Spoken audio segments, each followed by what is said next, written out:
keessa qabdaamatti doolana irriba naadoo watee molmaan kee meelii kee darbuu biyyoodee duuba kee oduu kookooteetu hirmaannaa dhuunfaa fayyuu koobsiif sababni hangafaa oduu kookooteetu hirmaannaa dhuunfaa fayyuu koobsiif sababni hangafaa oduu kookooteetu hirmaannaa dhuunfaa fayyuu koobsiif sababni hangafaa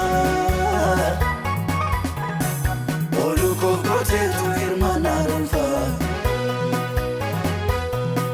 fayyuu koobsiif sababni hangafaa.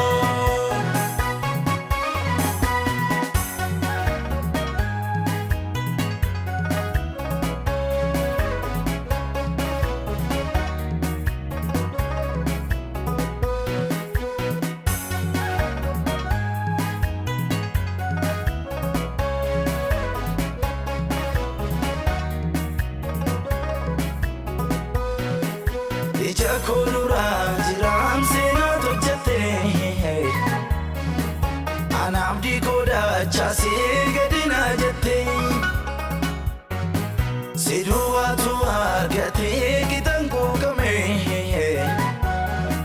harkaa keetii wallaantee middoo miidhame ija kooluraa jiraam seenaa hojjette ana abdii godhachaasee gadinaa jette si duwwaatu argatee qitan quuqame harkaa keetii wallaantee middoo miidhame sirraanfadhu michuu gola dukkanaa keessi koo araara kee tarreessa seenaa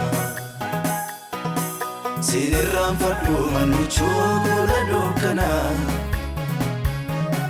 keessi koo araara kee tarreessa seenaa irraanfadhu manisa miilanaa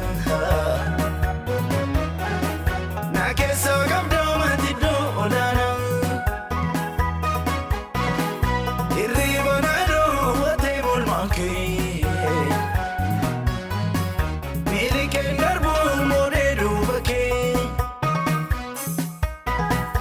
irraanfadhu manisa miilanaa na keessa qabdaamatti doolana irriba naadoo watee molmaan kee meelii kee darbuu biyyoodee duuba kee oduu kookooteetu hirmaannaa dhuunfaa fayyuu koobsiif sababni hangafaa oduu kookooteetu hirmaannaa dhuunfaa fayyuu koobsiif sababni hangafaa oduu kookooteetu hirmaannaa dhuunfaa fayyuu koobsiif